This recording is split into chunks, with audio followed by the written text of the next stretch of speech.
I'm going to set this all up once again. Welcome back, folks. We are here for more great NTEL action. We're going to have a great first game here, looking to be between Corona Spaceship and Astra. I'm Cadius. I'm joined here by Gator on the desk. This is going to be a first time. How are you doing? Good, thank you, mate. How's yourself? Pretty all right. We are looking to have a great game here between Corona Spaceship and Astra. Do you have much experience between these two teams? Not personally, no. I have seen both of them previously in the weeks, of course. Here at Astra, and you know, Corona Spaceship is 7 wins, 3 losses at the minute, whereas at Astra is looking at 3 wins, 8 losses. So it does look like it is a bit of a David and Goliath today, but I'm hoping we can have a good one. Yeah, Corona Spaceship, a team that has had a tremendous amount of growth over the season, but at Astra, no slouches of their own. Obviously, Keratine filling in here. Fairly high-profile player, but that is the sound. We are hopping right into Champ Select. So let's see what the first couple of bands are going to be coming out here for the side of Corona Spaceship.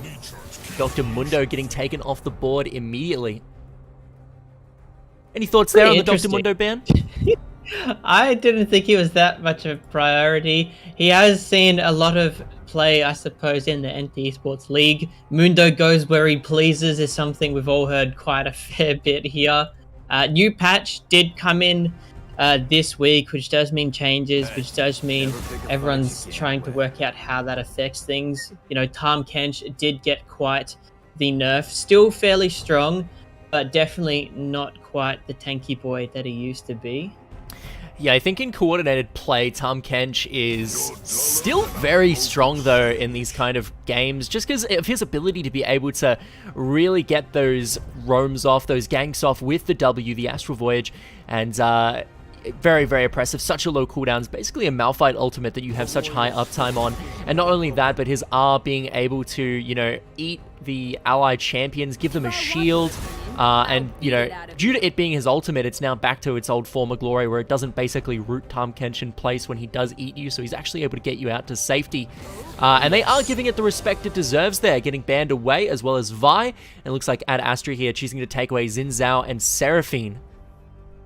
Very interesting. I feel like, again, Seraphine, not the hottest pick on the market, definitely seems to be a targeted ban, but the Karma, very strong pick coming out. I do like the changes that did come in with the new patch.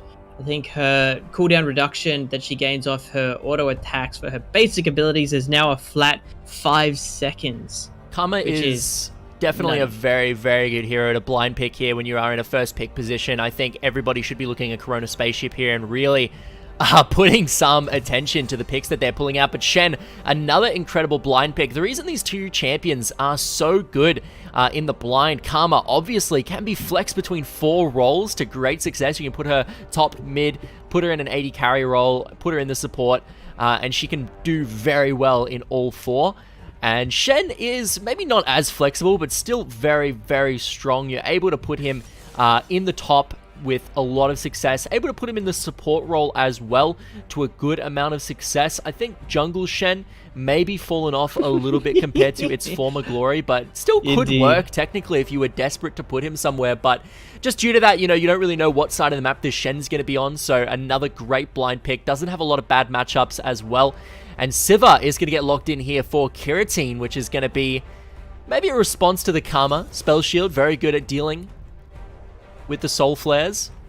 Yep, she's also a bit stronger as well. I think she got an AD scaling a buff on her W late game now. 50% on the ricochets from her little boomerang there, for lack of the actual weapon's name. So it's definitely not a weak pick here at all. Lots of wave clear. Shen's got lots of mobility. Big tanky boy. Lulu getting locked in there. Now, this doesn't confirm that Shen is going to be going top lane. This could definitely still be a mid or top Lulu from Easy Doctor locked in here with the Shen support. So still, again, not really showing too much of their draft, although typically this would be showing a Shen top Lulu support. But I don't think Lulu and Siva actually do pair that amazingly together. In the laning phase, at least. I think Lulu obviously very incredible in the mid and top, able to scale up, be very oppressive in the laning phase, and then in the team fights, you can just turn your team into absolute monsters. But they might just put it there anyway, just because Lulu, fairly easy champion to pilot. Maybe Chan not feeling super confident in the ability to maybe play something more aggressive. But they do see the Vayne locked in, which means they are allowed to potentially just pick these kind of Lulu champions that can bully maybe the lower ranged Vayne. Victor getting banned out here, as well as Ad Astra opting for Mordekaiser and Syndra to be taken off the board. Fantastic. It does look like they are seeming that these champions are being placed in their standard roles from what we're seeing by these extra bans coming out, both a top lane and a mid lane ban, respectively, from each team. Yeah, we do see nothing crazy. A little bit of hate towards the Syndra. To anyone that doesn't know, Corona Spaceship recently lost their last game on Thursday, I believe, and it was to a very, very fed Syndra mid. So I'm sure Corona Spaceship not that upset that Syndra was banned away off the table here. But Kindred gonna get locked in. Kindred is definitely one of my more favored junglers, especially in competitive play, when you do have an enchanter like Karma that is able to pick up the Redemption. Redemption plus Kindred ulti, extremely prevalent combo. Darius getting locked in here, showing their top laner. A big theme coming out as well. And that is going to be Akshan, which does look like it's going to be their mid laner. Oh my. Confirming the Karma going down towards that bottom side with the Vayne. I don't know how I feel about this. I have been playing a lot of Akshan. Okay, he does not do it. It is not the strongest of pick. It can go quite well in a Clown Fiesta. That's not exactly what you're trying to bargain on when you're really trying to dig out some more wins.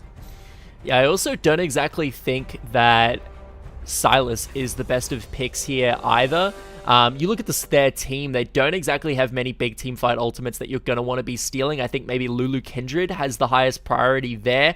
The Hunt could be a little bit decent out of the Sivir, but very situational. So not a lot of great ultimates to steal here for the Sylas. So interesting that they opted for that one right away. But Anivia is going to be the last lock-in here for Easy Doctor, which does mean that this is going to be a very static mid lane likely. Sylas going to be looking for maybe those early aggressive kills, but Anivia just looking to really scale up, use that ultimate to neutralize the middle lane. Yeah. And, you know, when you are playing in these kind of lower elo, I say lower elo, I mean diamond and lower, like not your high top percentile MMR players. You'll find a lot of the time that picking just lanes and champions here that are kind of neutral lanes, or even lanes where you can pressure them to constantly shove them under tower. A lot of these lower elo players don't actually have the capacity to be able to respond well to the stress of really getting their lanes pushed in over and over again. And not only managing it physically, but also managing it mentally. It's very frustrating when you're playing a champion like Sylas, who you know the Anivia is typically going to be outscaling you, and you're not able to roam or get anything done because you're just under tower the whole game. It's going to force out maybe a lot of pressure that onto the mid lane from QuoPro that might not lead to anything that you wouldn't otherwise go for. Yeah. And so I do kind of like the Anivia. Normally not the champion that I would pick to fill that kind of a role. I think things like Malzahar, Rumble, Ziggs work a lot better at just having obsessive amounts of wave clear, but Anivia definitely does fill that position, so I'm going to be keen to see how she pulls it off here. Anivia has a lot more utility. It's not a very popular pick. It is quite niche, but the kit is absolutely loaded, and I think Easy Doctor is going to be parking it up for the first 6 levels, just taking it easy, waiting till Kiratin comes on in, because his old kit, he's got a little bit of burst, but certainly not enough that's going to be able to deal with Sylas's lifesteal and survivability. And I think it's just going to be, Easy Doctor's going to be a stun machine until 6 for Kiratin, and then the game's going to kick off from there. The way that they've built their team, the Kindred to the Sivir to the Lulu, Shen coming in from literally anywhere, it's going to be really tough to burn them down. But likewise, the engage on Corona Spaceship, it's just loaded, absolutely loaded. The Vayne damage, Karma's nuke, Darius from start to finish, Sejuani catching it. Hi, caramba. It's going to be an absolute bloodbath. It's going to be 5-on-5, absolute mean machine.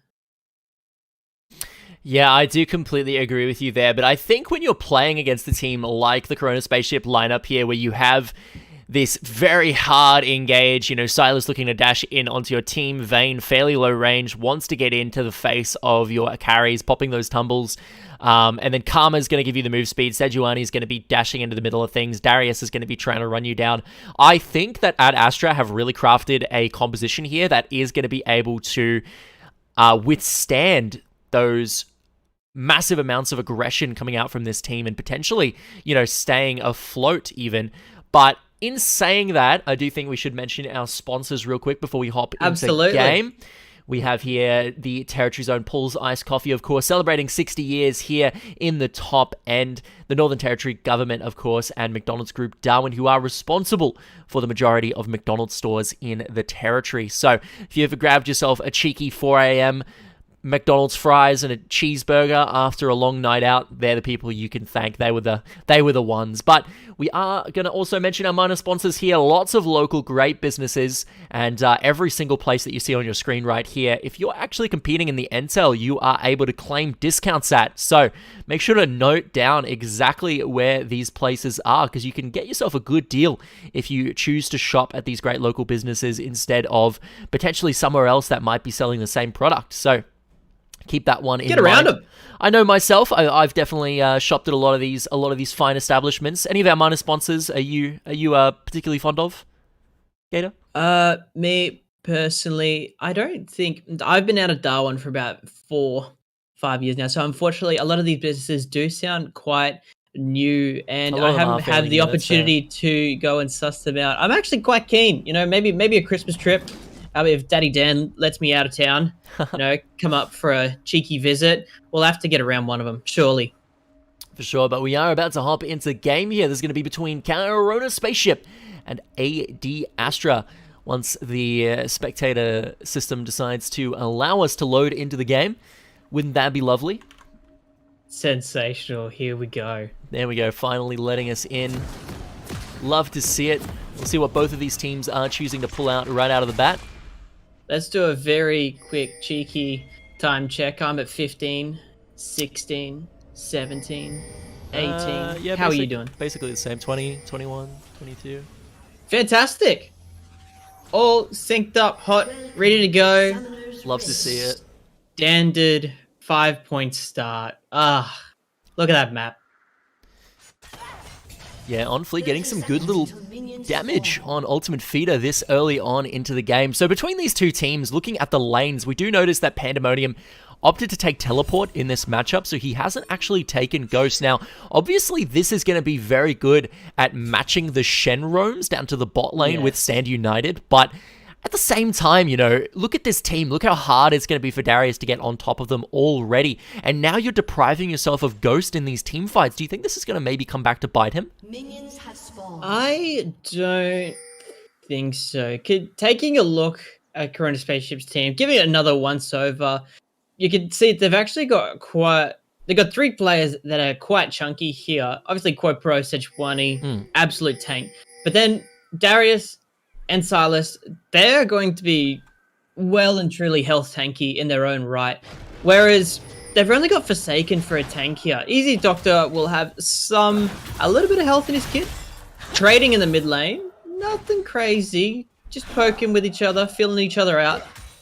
But come back to my point here very quickly. They've only got 1 tank. And I don't think calling a Lulu ultimate is really a pseudo tank even viable. I'm concerned about their survivability in the long term of these fights. I do think this Lulu might have been a better pick into Silas. I know Lulu into Silas is actually not that bad for the Lulu. If you ever see him use Abscond, you can usually get the Polymorph off before Abduct comes through, and then just get a little bit of damage off with the Glitter Lance and back away. And I think Lulu in the mid lane would have been a lot better. Pairing something more aggressive with this Sivir, something like maybe the Leona into the Karma Vayne, probably would have been better, because I don't think this Lulu is going to have enough aggression. But hold on, Hunt landing a great Abscond onto Easy Doctor, and look at that Silas damage. Just absolutely does half his health off of a quick little level 2 combo. Karma carrying a lot of the damage as the director camera brings us back to the bot lane once more. That is an insane amount of damage. Seeing Ultimate Feeder targeting the champions a lot in the poke here and not the minions. And that's where you're seeing the lanes getting absolutely shoved in.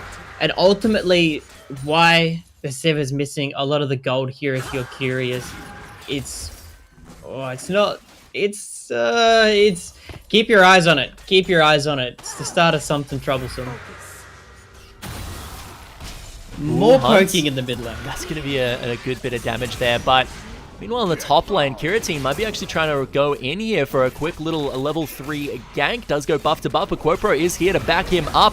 They're looking to get some great damage here onto Pandemonium, but a good pull. Here we go. Darius has got 5 stacks and the damage is insane. You don't want to mess with a Darius once he gets that passive going. They're looking to chase down Kirateen here, and Quopro with a great little bit of a flail of his hook is going to finish that one off nicely. Did have the flash on Kirateen, but didn't use it. Maybe thought he was doomsdayed right from the start and didn't want to burn it. But that is a huge pickup going through. One for Darius, one for Sedge. You can't be mad about that. Yeah, looking at the gold here, that is just disastrous. We see Darius now sitting at almost a 800 gold lead at only 4 minutes into the game over his opposing laner, and the jungle is looking almost as disastrous with a 500 gold lead on this Sejuani. So already not a great start. We do see a nice amount of gold going towards the top side of Corona Spaceship, and we'll see what they're able to do with that exactly. Does look like Darius going towards the typical Stride Breaker and or Gore Drinker build here. How is Silas allowed to do this? He's a level down on Hunt and just still almost winning these trades. The fact that you're allowed to, in a solo lane, trade level 4 up into a level 5 champion and not lose horribly just speaks to Silas's trading potential when he does land those abducts.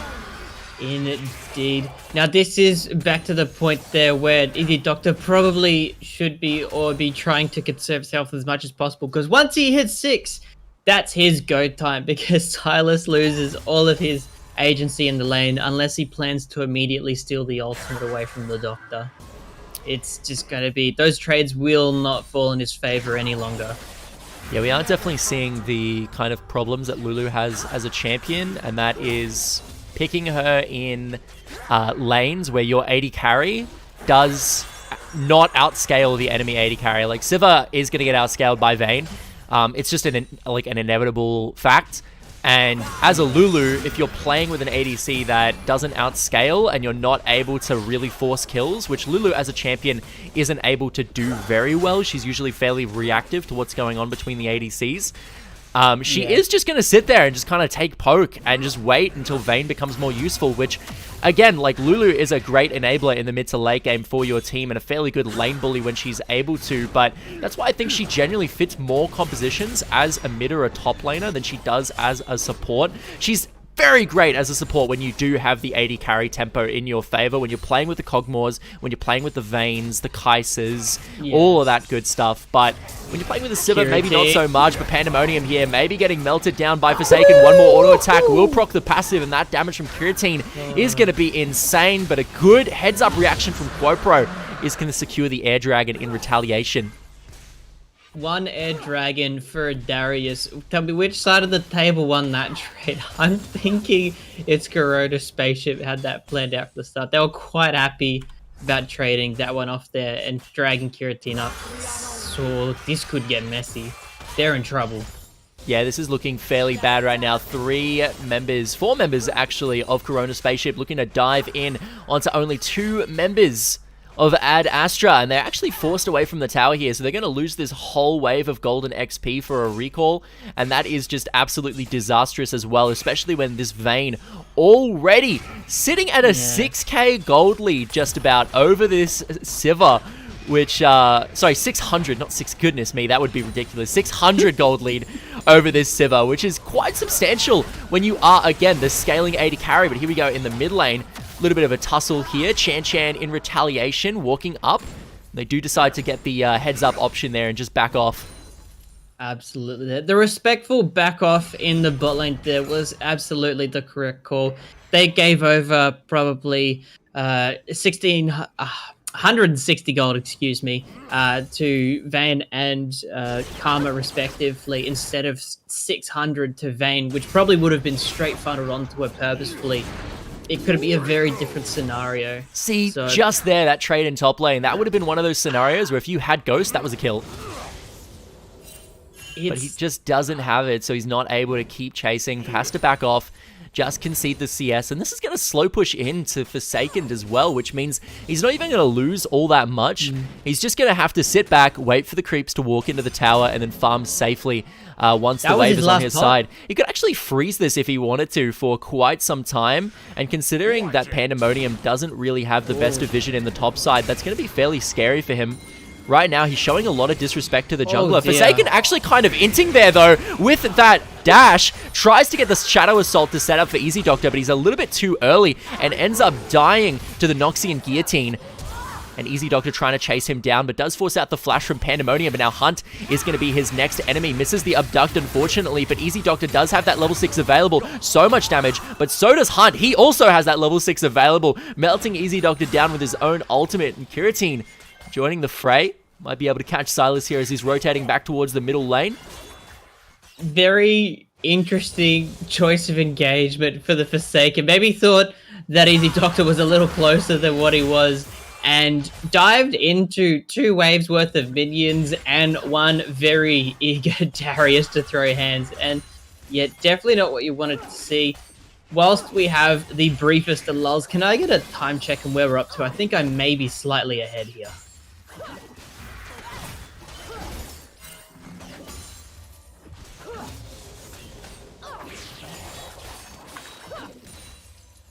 I do want to pay attention to the vision control that we've seen from these teams. We've got lots of defensive control wards coming out from the side of Astra. Meanwhile, Corona Spaceship definitely just do have complete vision domination over this top side, and they're really using that to put a lot of abuse onto Forsaken, trying to cut him off for the rest of the map. But do you think that maybe this is the wrong area of attack, shutting down the Shen, who, I mean, Shen doesn't really need much of a lead to fulfill his kind of game plan here, and Hunt missing basically every single ability there and almost gets blown up from Kiratine, forced to flash away in response.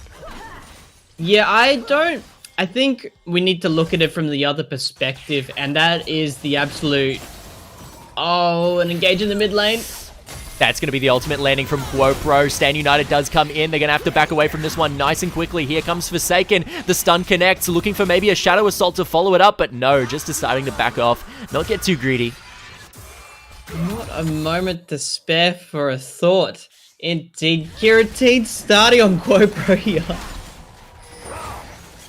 Yeah, this is going to be a very hard to kill Sejuani, especially when you have a Stand United on your Silas like that. Blows the flash, even though Stand United came through, so maybe a little bit of miscommunication there. And Forsaken, I don't think you want to deal with this Darius, my good sir. He is going to do so much damage to you.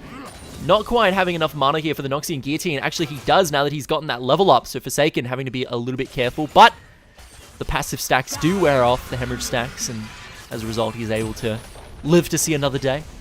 Darius knows dunk, and you don't want to be shown how. That is definitely not the right way to play ball in that top lane. Just coming back to that previous point, that Darius is getting large, so the focus up in the top lane is not lost, is not a wasted time for Quopro, certainly. I think that once they get that extra pressure there, Shen won't have the option to rotate out. Easy Doctor. He's caught between 3 members right now. The shields do come through, though, from the Lulu. And they're just going to use that Anivia wall to zone out the members of the pursuing Corona Spaceship and retreat. They still do have all guns available.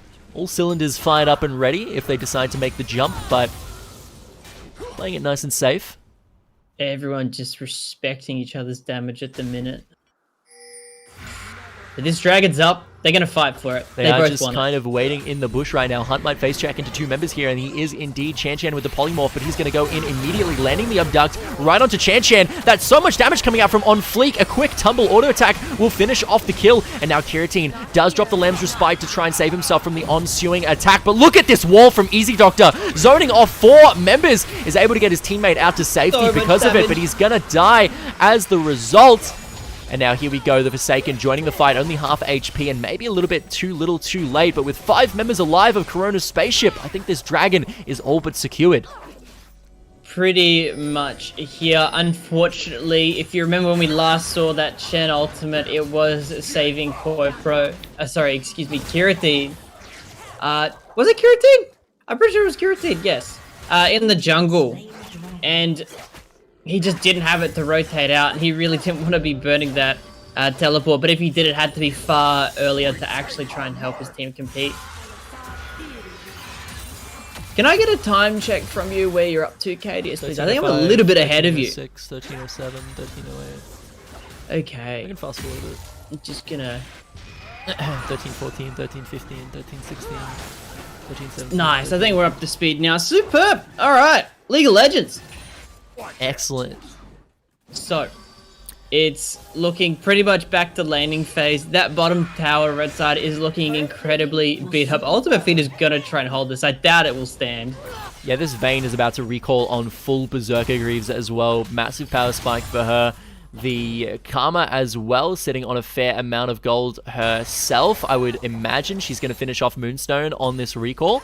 So very scary items going to be picked up here for the bot lane. I imagine On Fleek and Thevens are just going to start going to town and being very, very abusive. Forsaken has to watch out here again. If Pandemonium only had Ghost, this would be a kill. He's going to flash instead. Noxian Guillotine. He's going to have enough there to finish off that solo kill. Nice and indubitably.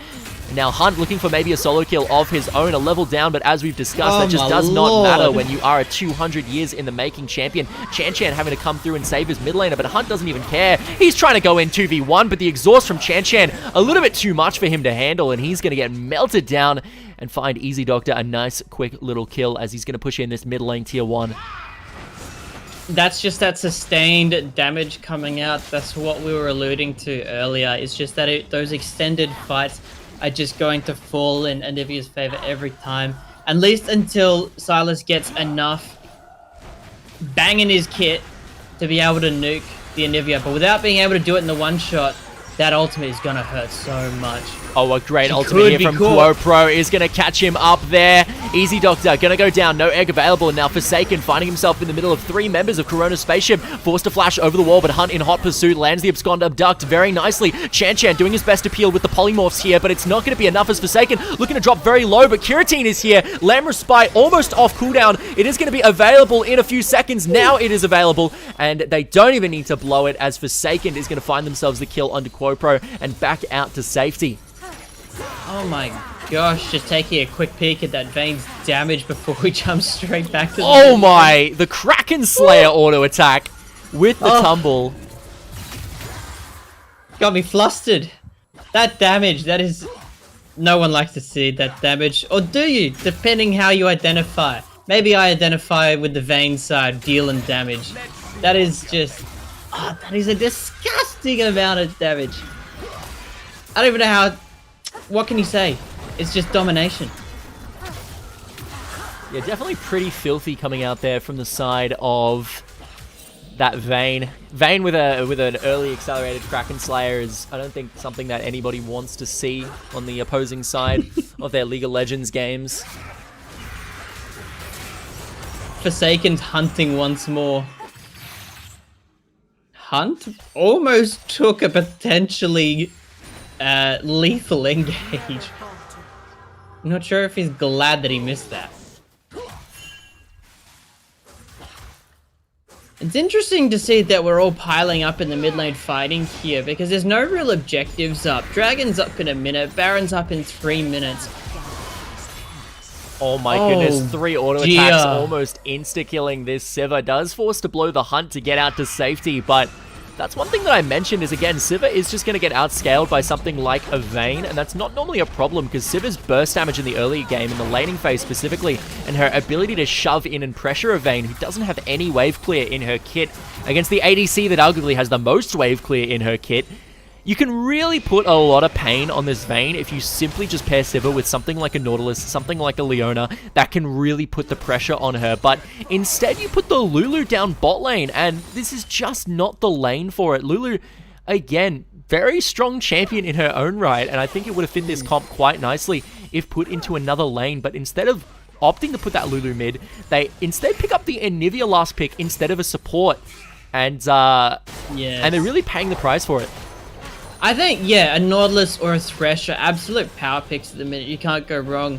I'll even throw in a Blitzcrank. Just something with a bit more presence in the lane against the Karma. Karma was first pick. Oh my goodness, Forsaken shadow dashing into Pandemonium. That's not the direction you want to be going, good sir. One more auto attack and stack will do the trick. Noxine Guillotine comes down, the auto attack to follow. This is the biggest bait in history. Will he live to see it through? Guillotine's actually shown up, tries to pop the Lamb Respite, but it's going to be a little bit short. And now Pandemonium, he doesn't have the ultimate reset to deal with this right now. The exhaust getting dropped from Chan Chan. Guillotine is just relentless with these right clicks, and they're so scared of him. My. But look at this mechanical prowess from OnFleek, dodging out of the stun coming out from Easy Doctor and finding a nice, quick little kill for himself. This is... Guillotine's trying his hardest. He's out here hunting. But wherever Guillotine is not, QuoPro and Gang are. And they are just taking away the game with really no sense. It's Dragon Soul Point on the board here. Very shortly, 4 minutes away. That's quite a quick soul point. That is very respectable. Great control out of QuoPro prioritizing those. They haven't lost any pressure on towers from this. Not a single tower looks beaten up. Yeah, they're playing this absolutely immaculately, and this is just the struggle that happens when you pick a very kind of defensive composition blindly like this, because you pick a defensive composition with no payoff, right? Like, your only real payoff here is maybe Kindred getting a ton of stacks, but Kindred does not have a ton of stacks. We look at the Kindred here, only 2 stacks at 19 minutes, which means this Kindred is not going to be a massive late game scaling monster in the same way that she would be otherwise. She's not going to be able to stack up and compare to this Vayne in terms of her damage. And we look at Forsaken, he is just getting destroyed in the top lane. That Noxine Guillotine doing wondrous amounts of damage, and he's actually going to have the reset here if Guillotine and Chan Chan get a little bit too close for comfort, flashing forward aggressively. The double apprehend is going to land. He's going to have Q coming up in a short amount of time, and here comes Hunt, looking to land the abscond abduct. QuoPro coming in from the side with a great ultimate, locking up Guillotine. He finds Chan Chan, they find Guillotine right after. Ultimate Feeder and Easy Doctor joining the fight, but it might be a little bit too late, as Abduct is going to secure up this Easy Doctor and Nivea, forcing out the flash under her tier 3, and Corona Spaceship claiming a nice, simple, easy teamfight victory and this tier 2 to boot. Siva's just doing negative damage at this point to Hunt, the Fevens. It's with only 1 item complete to Corona Spaceship's 2 item a pop at most here. They're going back 2,600 in the bank for QuoPro, 1,200 for the Darius, 1,100 on the Karma. They do not feel starved for gold at all. They are having a great time playing their League of Legends. They've set the pace. Now, they can just walk it in. They don't even have to play feverishly aggressively. They can walk this in. They can get the soul point. They can grab the Baron. And there's not a whole lot that they can actually do to contest this. Hunt has to watch out. Great patience there with the Abduct to lock up Ultimate Feeder. Kingslayer doing so much damage when it gets to that execute threshold, and he finds himself a nice cheeky little solo kill onto the 80 Astra 80 carry. Good night, sweet prince. Just doing Silas things, what we were expecting. You know, maybe leaving Easy Doctor in the mid lane to deal with the Silas might have been the clearer play, despite the fact it would give the Siva a bit more of a rotation potential. Dear. I suppose no matter who you send at this point, the Silas is going to be doing dummy damage, and Darius is just going to continue his split push. Obviously, after we go for the big snake in the pit. Yeah, both teams crowding around this Baron pit right now. OnFleek might find a nice little pick onto Chan Chan. Look at that Silver Bolt's damage, though. One more will do the trick. Yes, sir. And now QuoPro looking to get aggressive here onto 3 members of Ad Astra, but Forsaken absorbing huge amounts of damage, and Lamb's Respite coming in just in the nick of time to save both Guillotine and Forsaken. They don't really have much more to commit to this fight, though, and we do actually have a nice little pick on the Karma in the backline due to a well-placed boomerang. And there it is. The composition coming to fruit. I was not expecting it to actually go down like this. This could be a mistake. Yeah, they don't have the ultimates right now. Lamb's Respite. Not sure he wanted to pick that one up. To see if he maybe makes it work, but definitely do think it's a little bit of a overcommitment if AD Astra decide to overextend right now. They do have Dragon coming up fairly shortly. 20 seconds. Whoa. You'll have to But you can watch see them out. starting to execute their team composition. You know, playing around Forsaken in the front, just using their front to back. The damage on the Sivir finally starting. Oh my goodness, Hunt just gets blown up there, and Forsaken, he's in the back right now, getting locked up by Feven's GoPro, looking to find himself a kill, but no one's paying attention on Fleek, and he is just running an absolute train on Corona Spaceship. Quadra kill, flash forward, pentakill on Fleek, and that's what happens when you don't pay the due attention to a Vayne with this many items. He was waving his hands. Hello, look at me, respect me. Hello. No one did. He's got a penta. This should be the game spelt out here. Probably pick up the Baron, maybe one final back, and then run it right through. Yeah, just very messy team fights overall from the side of AD Astra, whereas Corona Spaceship, they really do seem to have a little bit more of a ability kind of pick exactly who they want to go after first. We saw a lot of pressure getting put onto Ultimate Feeder, Easy Doctor, and Kiratine very early on in the fight. Obviously, Kiratine was fairly far away, so he was the last one to die, as he was the furthest one away from the very fed Vayne. But nevertheless, Easy Doctor and Ultimate Feeder just getting blown up in such a short amount of time by the Vayne damage, whereas Vayne was just virtually uncontested from AD Astra. And you look at their composition, right? If you kill the Vayne, they don't exactly have a lot else going for them. They do have Darius, who does a ton of damage, but, you know, very easy champion to just kite out, play safe, and, you know, make him not allowed to do his thing, especially when he does not have Ghost like he does. Yeah. Whereas Vayne, as an ADC, it's your dream to be ignored as an ADC. She was just, you know, put on that happy elevator music, just doing your thing, doing your jam in the background. I don't think anyone touched him. I don't think anyone actually made an attempt to cause any kind of discomfort to the Vayne. Definitely agree, but this is a little bit of a interesting option of pathing coming out from Forsaken there. Bit of an int on the shed. No respect. Ultimate Feeder walking up a little bit too far as well. They managed to find themselves Hunt, but it could be at the cost of their mid lane inhibitor here. We'll have to see. This could be the game. This could be the game. Even Sejuani's doing damage Chen has now. to be careful, popping the polymorph onto Quopro, and Kiratine trying to do the best he can, but the poke coming from this Karma is actually quite substantial. Oh my goodness, on fleek right now. Legendary on this Vayne. Oh dear, it's just, it's escalated far too much. The gold disparity, even before that earlier fight in the Dragon Pit, was looking at about 10,000 gold. Last AD ditch Astra effort. looking to maybe show some signs of life here. They do manage to find one kill onto Fevens, but here comes on fleek again. This Vayne not answered. 3 auto attacks would do the trick onto Ultimate Feeder, if not for a great little usage there of the Lamb's Respite, but it's only going to delay the inevitable as Vayne is going to lock up 1, 2, 3, triple kill, and the game going over to Corona Spaceship. That went pretty much how we thought it would play out. I do think that it fell apart from minute 1, just with the way that the top lane was getting played, the bot lane was getting played. You could really see things were just not quite smelling right on the side of AD Astra, and it really just went pear-shaped so quickly. Oh dear. Yeah, I definitely do agree, but having a quick little look here at the game after we have seen these stats, talking about MVPs, I really do not know how you could justify this going to anyone except for On Fleek. Having to play Vayne into the Sivir, and obviously Fevens gave him a lot of space. Chan, you know, went for the mobility boots on Lulu, didn't even go for Spell Thief's Edge, was just planning on playing a very passive, safe lane here.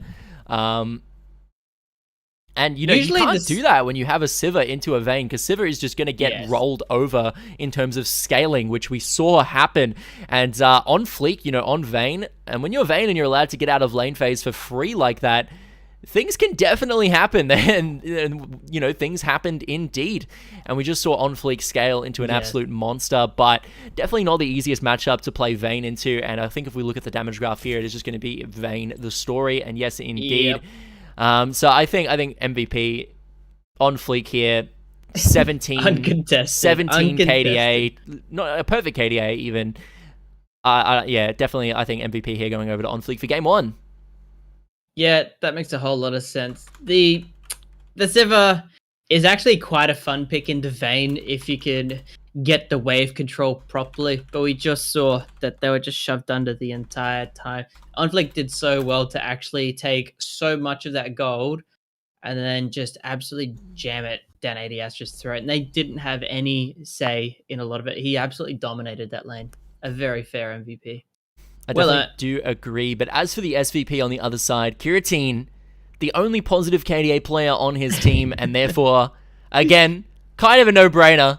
I think he played a fairly decent Kindred game, actually. I don't think he made too many mistakes. Lamb's Respite was used to save his teammates plenty of times. I don't think it was ever really used to turn around a team fight, but except for that one, actually, where he used it to save Forsaken and himself, and then Ultimate Feeder ended up grabbing a pick onto Fevens, and things went well from there. But I definitely think, yeah, Kiratine on the Kindred played very well. Kiratine, I don't think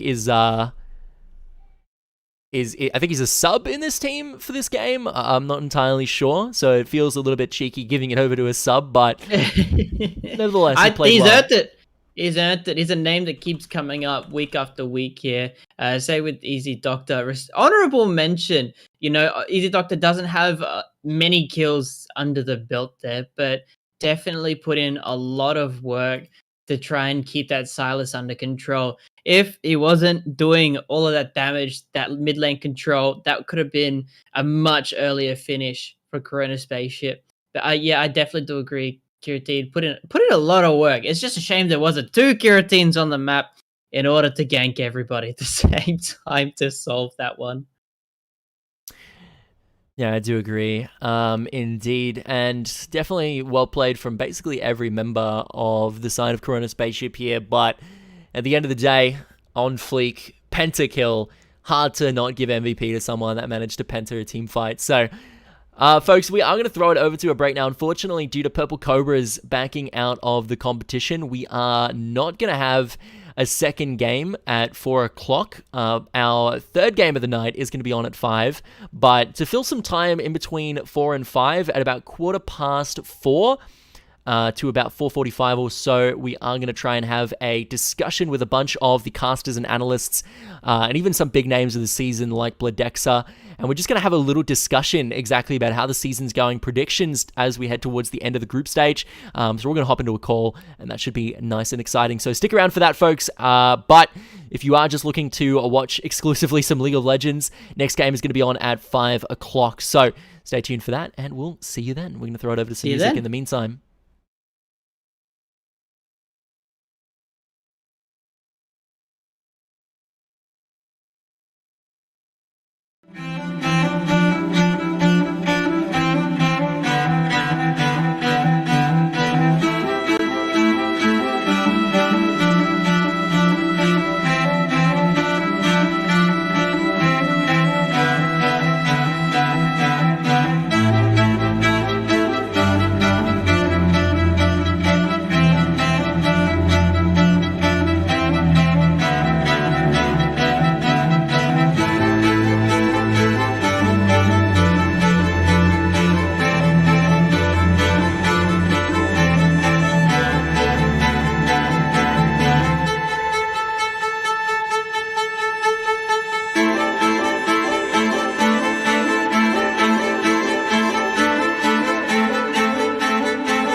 jump in at any Hey, moment, hang on, let me hit fellas. apply. All right, there we go. Let me fix this up a little bit. People should have audio now. Couple speakers in the chat. Awesome. Okay. All right. So, welcome, folks. We've got it all sorted. There was issues with the overlay, then there was issues with the audio. Now we're here having a bit of analyst discussion on the desk. I'm Cadius. Hold on, I'll put the names up here for you. I'm Cadius, joined here by Chris Strider above me, as you can see, Dirty Gator, and Django. Now we're discussing a little bit about the competition. Django went on a lovely and touching triad. And I'm going to ask him to maybe go on it again, because the question that I put forward to the analyst desk before we realized there was audio issues was, what are the teams that you think have shown great development over the course of the series? Yeah, alright. It's not gonna make sense the first time. Here we go. Let's give it a red hot crack. Run it back. So, alright, let's start. Maybe I'll do an even better job this time. Who knows? First of all, I want to talk about Astra, who have been like a favorite team of mine. Catcher and Gentlemen have been performing really well as well, but Corona Spaceship have been the standout team for me. This year, these guys, it started off a bit rough. There were a few weeks where their first couple of games were just against the kind of middle of the pack teams where we didn't actually get to see too much, and the games they played weren't necessarily the greatest games we'd ever seen either. There was still like a lot of rough edges, but we're getting pretty late in the tournament. I believe we're in week 9 now, and they're a top team, and it's very clear why. We just saw in the game we just watched how like dominant they were over at Astra, who have been another team that have just progressed so well and had some really stand out and some of my favorite matches of the entire competition. But Corona Spaceship just kind of dealt with them with ease. Like these guys are a top contender team, and rightfully so. I think they're going to be a big threat come final. So. Certainly. So, Corona Spaceship, one to watch that's kind of risen up amongst the ashes of, the whole middle of the pack. You talk about Jewpies Angels being an outlier at the top, and then you talk about Corona Spaceship being a team that's improved a lot. As you can see below us, our next game today, starting at 5, is going to be Jewpies Angels versus Corona Spaceship. Now, do you think that Corona Spaceship maybe might have the tools to battle this one out? Or do you think Jewpies Angels are just that dominant? And if so, what exactly do you think is really making them that more dominant compared to the majority of these teams? You want to take this one first? Yeah. Sure. So, Corona Spaceship in general have shown good growth. They did edge us out in the first game, and then they kind of beaten us in the second game. But in terms of Jewpies in general, they're very methodical and they're very calculated to the point where each of their laners and even their jungler have considerable champ pools that they're able to draft very well, and they're very flexible. And the fact that they can pull this off while Blade XR goes into the AD carry role just shows that they're a force to be reckoned with in this competition. Corona Spaceship, they'll definitely have to pull out all the stops in terms of trying to win draft, which is really hard even to begin with against Jewpies. But you always have to be proactive when it's against that team, because if you get Jewpies in their flow and they're able to control the map and the vision, then they just slowly suffocate you out. That's my thoughts on the team in general. Yeah, certainly. Now, one thing that I did want to mention in regards to teams that have improved is also teams that maybe aren't quite where we're normally used to seeing them. It never used to just be Jewpies Angels sitting kind of alone at the top for a very long time. It was Destiny. Destiny were the team that was, the team to beat, the team that was just kind of basically a buy in every single round that they would dominate. But this season, it's been Jewpies Angels in that spot, and Destiny have had a lot of competition. What do you think is exactly going on there? I think Destiny in general, because they've had so many substitutes and maybe they just didn't have enough time to practice together. It just kind of shows that they're kind of scraping by, so you will, with their macro and micro play and just their overall mechanics. And that's why they've dropped games compared to other teams. But yeah, I just feel like that Prodigium is, while he's not there a lot, he's like the pivotal point of that bot lane, and he's able to help out Mona get to that point in the game where they have their itemization and they can 5v5. That's Destiny's identity, so to speak. But right now, we're just seeing them win lanes early, or they fall behind early and they try to catch up in mechanics, and sometimes it comes back to bite them in some of those games we saw against FF and CG. Certainly. Well, while we're here, I just would like to mention we're going to be here probably until about 4:45. If any of the team captains want to hop into just any of like the Discord voice channels and get dragged in, feel free to do so. I will only drag you in if you're a team captain, but Yeah, sure. I think we definitely get Quopro in here. Nevertheless, if Quopro is keen to get in here, Quopro certainly can. But while we're waiting on that behalf for maybe more people to join in, I'll pose another question. We've talked about teams that have shown a lot of great development. What about players specifically, individual people that have really stepped up their game from the start of the season to now? Anyone that maybe comes to mind in that department? Yeah, no, that is a tough one. Just like if when you're naming players off the top of your head, you have to put like the respect where it's due. It really all comes back to Jewpies in the end. Those guys have just, obviously they had a great season last year. I believe they went undefeated last year, or maybe lost one game in like their final series or something, and they're looking to do it again this year. But even then, like, there's just been a few changes here and there on that team, and they've just been perfecting and perfecting.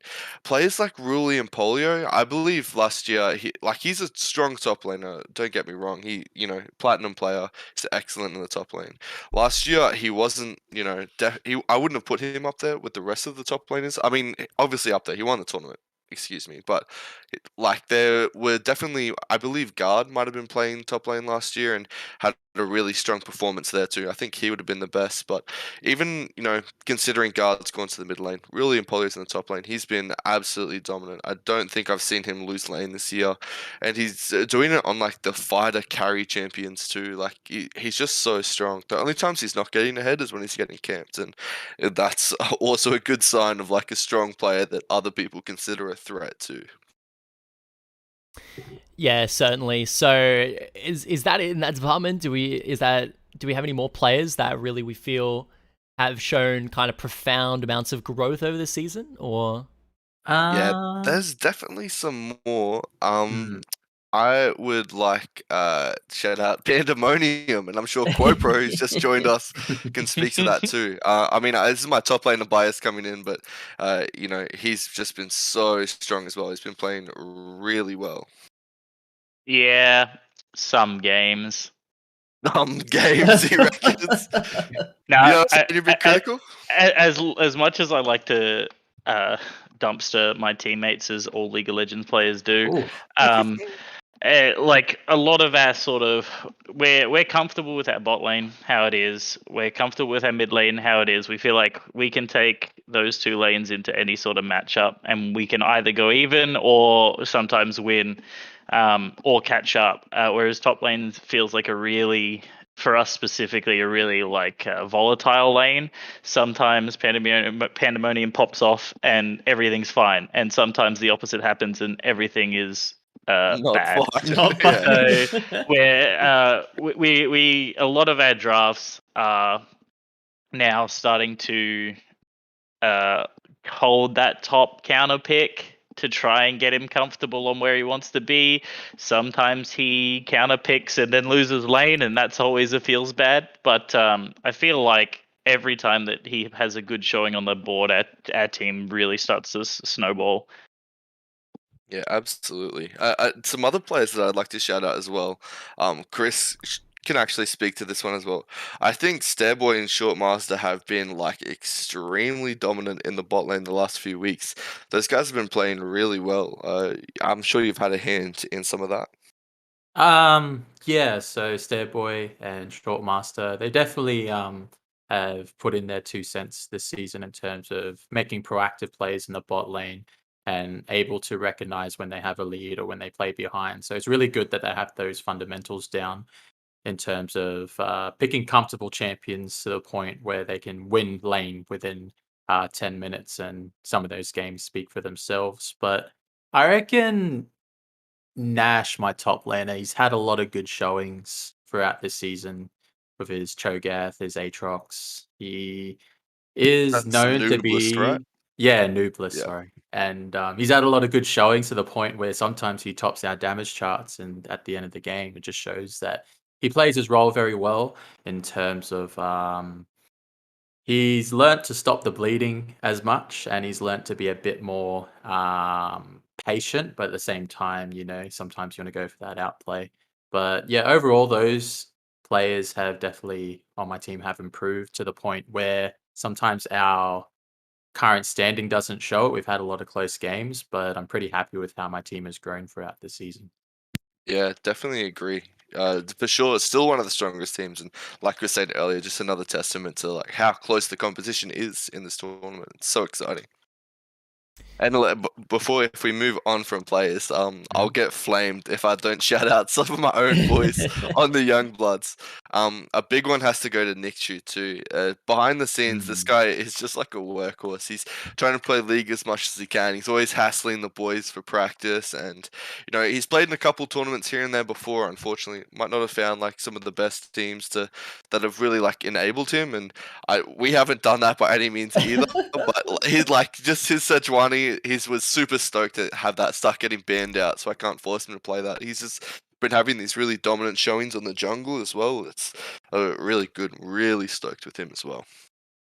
Certainly. Well, we've just talked about players, but earlier on we mentioned teams that have shown a lot of great development. Quopro wasn't here for us for that, and one of the teams that listening. One of the teams that did get mentioned was obviously Corona Spaceship. I'm curious, from the perspective of Corona Spaceship, have you noticed any competition that has really started to ramp up over the course of things? Well, we're sitting here as we are looking at some of the teams, and obviously you're putting more, I guess, emphasis on certain teams over the others. So, like, the big one for us is the big three for us, I should say, is obviously Jewpies, right? You can't not unless you're just an idiot. But Young Bloods as well, because we still have a makeup game, and our first game did not go spectacularly, but we were still going through quite a few roster changes at the time.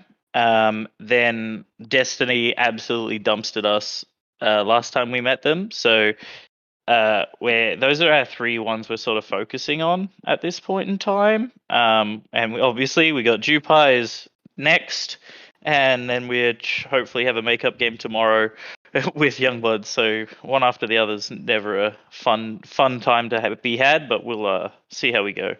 How do you think they'll go? Look, the way that my team is talking about this Jewpies game, I'm not confident. So we might just go for comfort picks. Can we expect any spicy all or nothing style plays? I have a feeling our team comp. Okay, I'm gonna leave the casters with an apology. Good luck trying to read our team comp for this coming up game.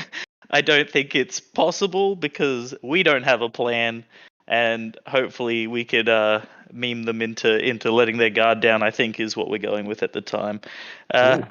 I like this. This is actually something that I actually just want to bring up while I've got a couple extra captains here. I don't get this opportunity too often.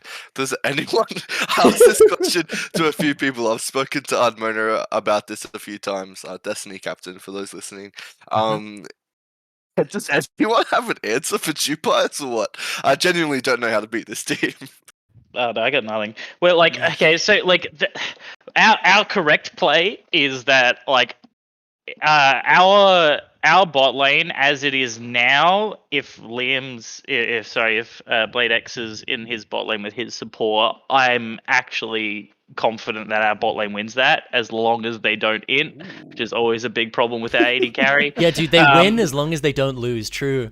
Yeah. When I said int, I mean tilt, right? Like, right. I'm confident in our bot lane there. Like, I'm pretty confident I'm also getting outclassed in jungle, and our mid laner can go up, right? So I feel like our big weaknesses is me in the jungle and our top laner, but Pandemonium just needs to turn up. If Pandemonium turns up in his game, doesn't make some of the silly, questionable decisions that he's known for, I'm confident we can take it there.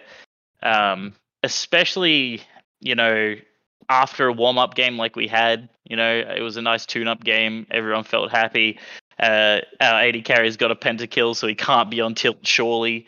And on a champion, a top laner on a champion he's not super familiar with, also had a really good game.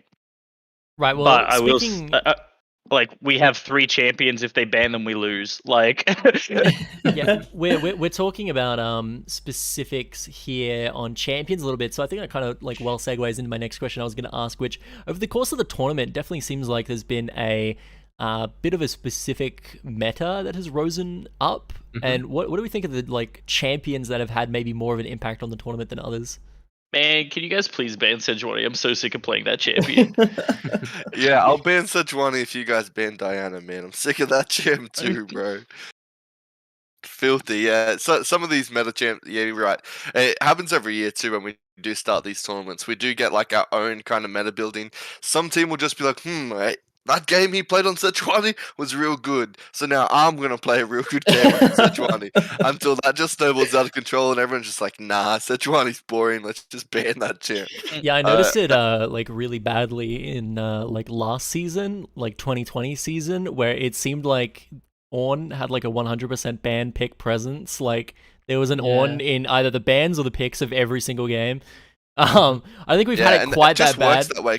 Yeah, you don't see that in solo queue, right? But it's just so much more prevalent in these competitions because of like the 5v5 aspect that he brings. Being able to not only upgrade your entire team's like items and just give them free stats if the game goes long enough, you can also just like get 5-man knockups from a range. It's like a safer Malphite, right? I really feel like that, like a lot of these sort of characters are good behind, right? Like I feel like Ornn is still fine behind because it doesn't matter if he's 0 and 100, his ulti can turn team fights. Like, and I feel like Sejuani is very similar. Like Sejuani can just being there is a powerful presence in a team fight, regardless of how much damage she does, because she just sits there and.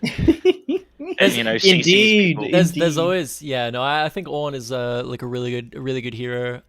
Just in general, I think Sejuani is like good, but I think there are other champs that like do the exact same thing that Sejuani does, but better, like Amumu. And like, I agree. why are you stunning one person with your ult when you can stun the whole team with your ult? Like Amumu is just like better Sejuani in a lot of ways. That is true, but the reason I know we kind of favor Sejuani over Amumu is Sejuani's ult is like a maybe 70 or 80-second cooldown.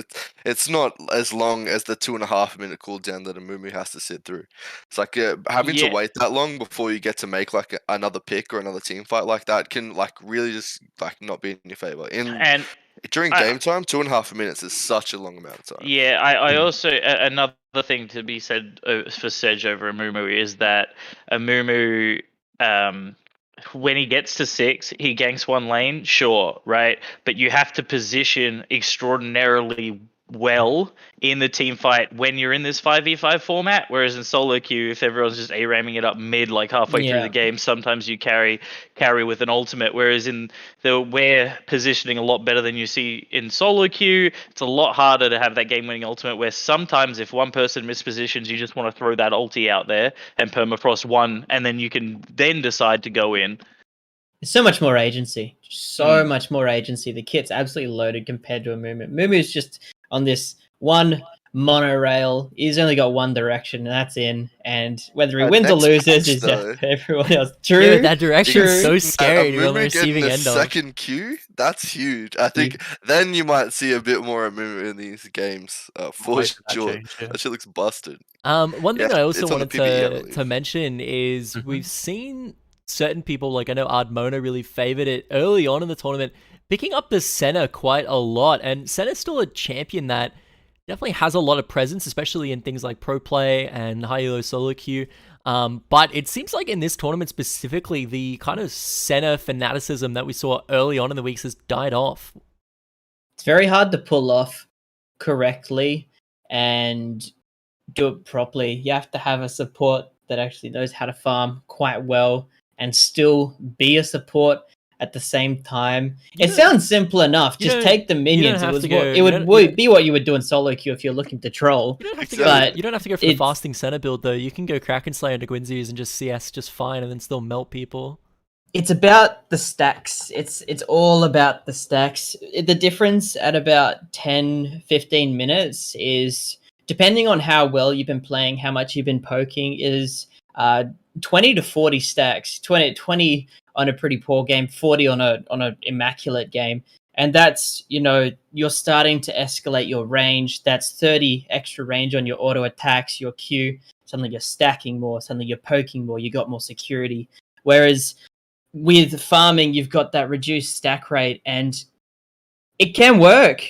But it's such a feels bad, man, because it takes so long. It's like 20 minutes plus before you're at this nice, comfy range where you're starting to see that center that's bashing you from the back line. Despite that, it's a big difference.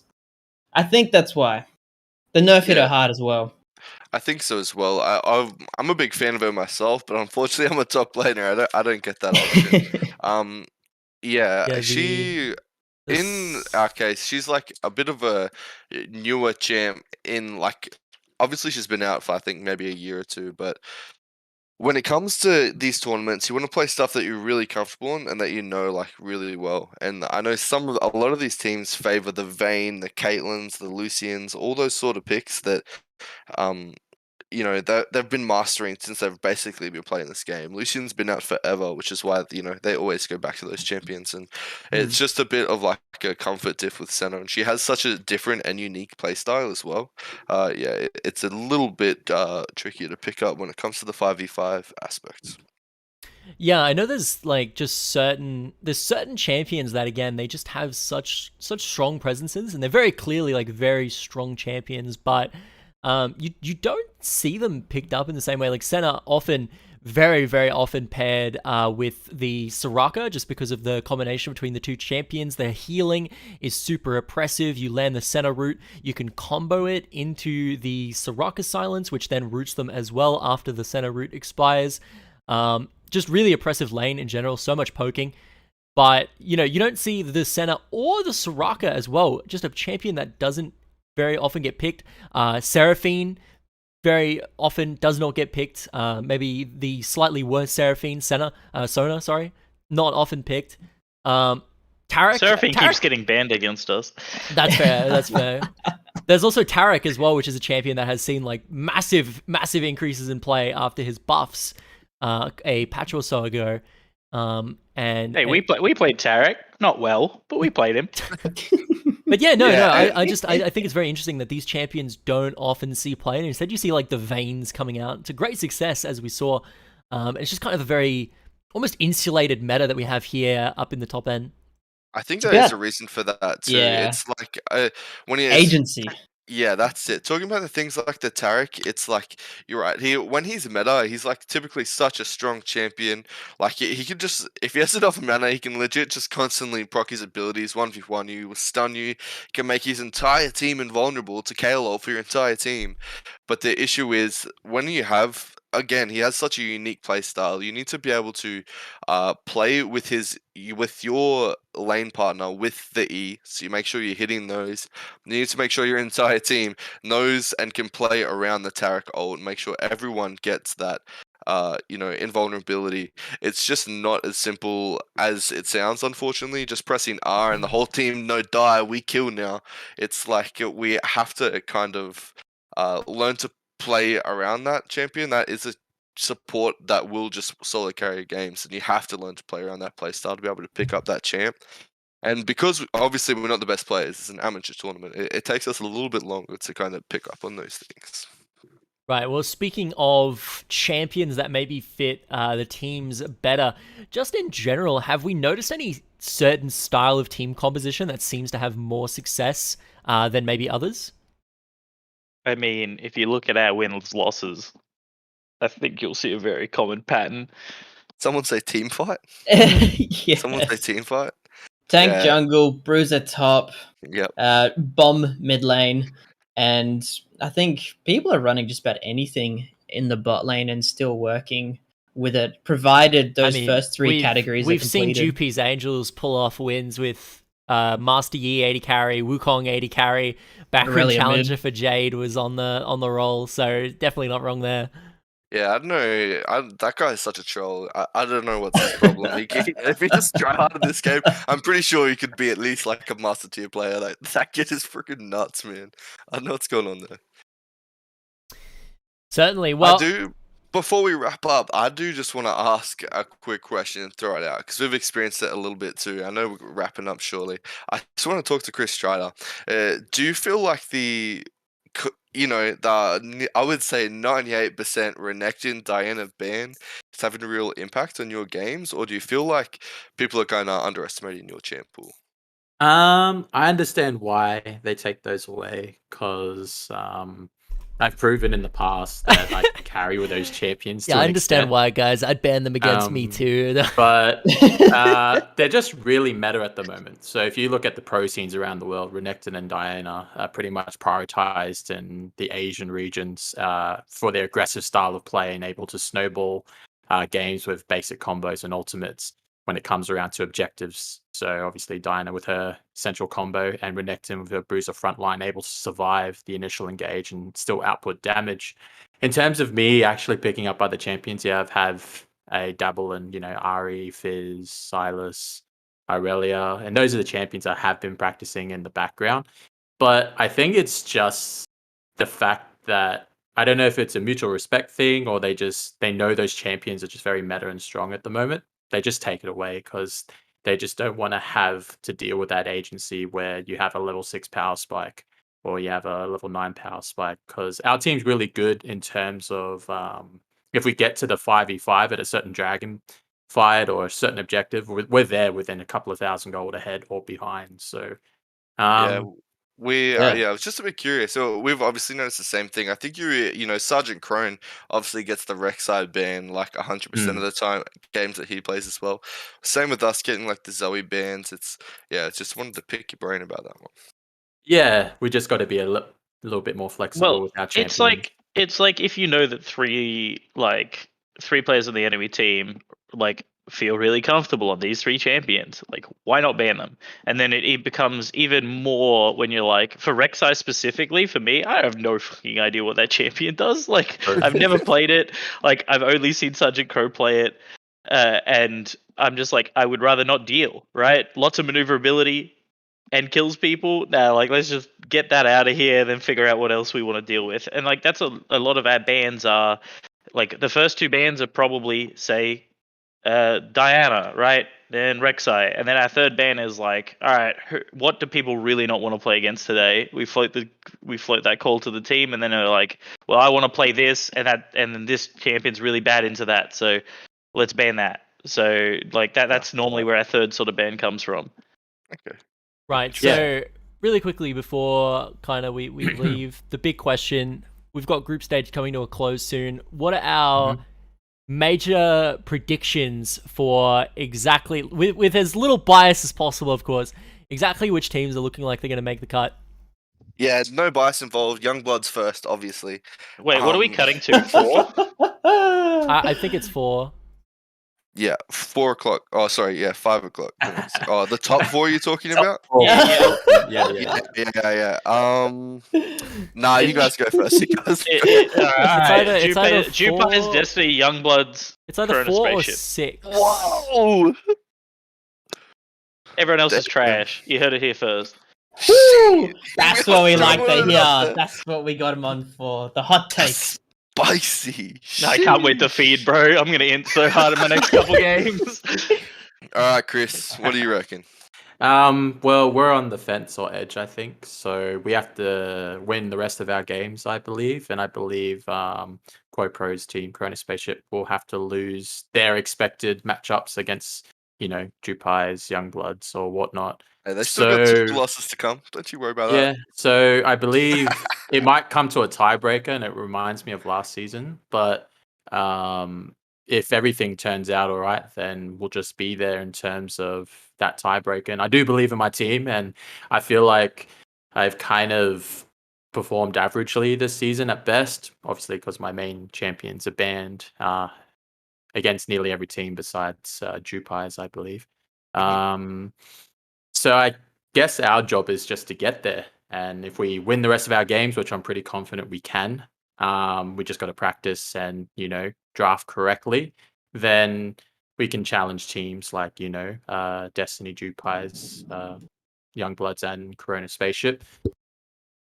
It's really hard to say. It's really hard to say. We've had really good scrims early on or halfway through the season, and we just weren't able to, communicate that through to the actual games when they actually matter. So, just more practice, expand my champ pool, and hopefully I can come out with a few more carry performances, or an actual carry performance, I would say. But yeah, that's my take. I reckon we can get to 4th place. It just really depends on how Corona Spaceship really performs, and probably how you guys perform too, Django, in terms of Youngbloods. You guys are pretty strong as well. So That's kind of reflected where you are on the so table. all of you, including Django, unsurprisingly, think it's going to be Mm-hmm. Jewpies, Angel, Destiny, Youngbloods. Youngbloods, top 3? Oh, nah. Yeah, top 3, but not in that order. Yeah. Oh, right. Yeah. Unless you said it in the correct order, 'cause now I forgot what order you said it in. I think it's Jewpies first, Youngblood second, and this is my spicy take. I think it's Corona Spaceship third and Destiny fourth. They're not making it to semis, boys. Not making it to the big GF, you know what I'm saying? These guys have been feeding relentlessly week after week. And I think by the time it comes around at the end of the season, everyone's fresh. Everyone knows how to play 5v5.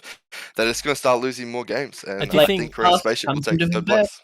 I do think Destiny are in a little bit of a rut where, Prodigium very often carrying the bottom side of their map, and then Prodigium hasn't been present for many weeks, and therefore the bottom side of their map does not get carried, and therefore they don't win.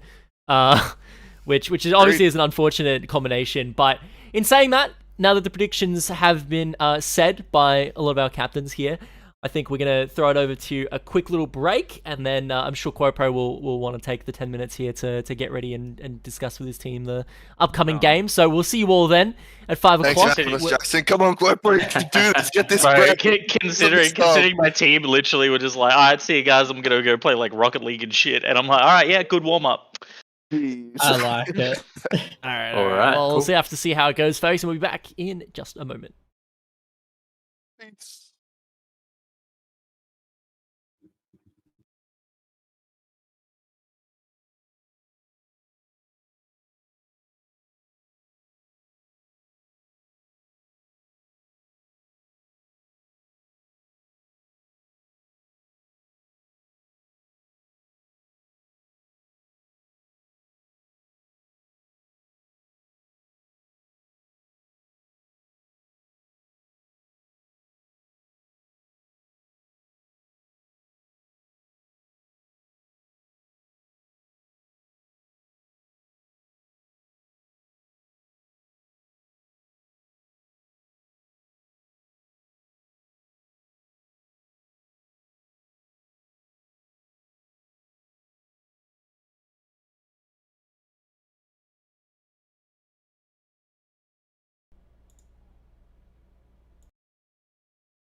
Alrighty, that's the right screen. Welcome back, folks. Hopefully we have, we do. Okay, we have audio this time. It's all working.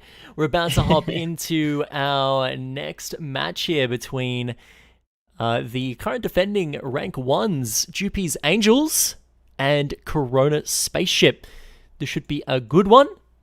I'm very excited. Oh, yeah. I'm joined here once again by Gator on the desk, and I'm Cadius. How you going? Not bad, not bad. We just came back from short break. Before that, the 40-minute little analyst session we got there. Little sneak peek from Pro. Says he's got something spicy cooked up as we enter into Champion Select. I'm not even going to guess. I'm not going to bother guessing what they've got cooked up in store for us. I'm just going to let it go and maybe see if I can piece together what Jewpies Angels has got going on. Certainly does beg the question. I'm just making sure that this is all okay, and we'll have a quick little look at exactly what they've got going on here. Does look like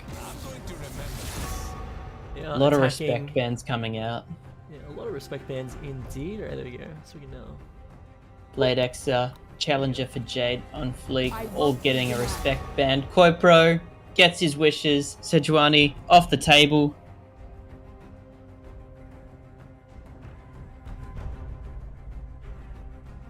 What will the last one be?